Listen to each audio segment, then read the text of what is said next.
Well, in the EMPACT Firearms program, we're trying to work with we call it our family, not only member states but also third parties, together on a various type of organized operational actions, varying from improving intelligence towards operational activities such as, for example, the Joint Action Days Southeast Europe, which we had at the end of last year, on the intensive border controls in the Balkan. But also on other projects, so like diversion of firearms, converting of firearms, and so on.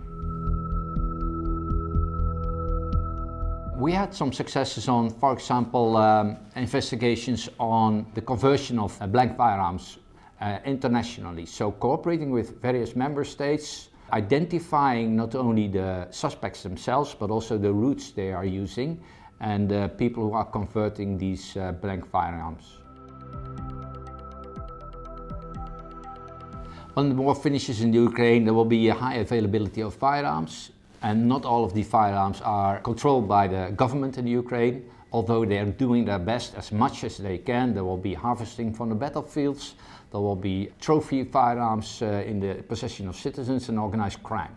So there will be an increase of market supplies, and if there are criminal markets within the EU having demand for these firearms, illicit trafficking will follow very soon. It's quite difficult to be able to identify firearms where they came from. Of course, they have unique numbers, but our biggest concern in the war in Ukraine is that there's a lot of deliveries towards Ukraine.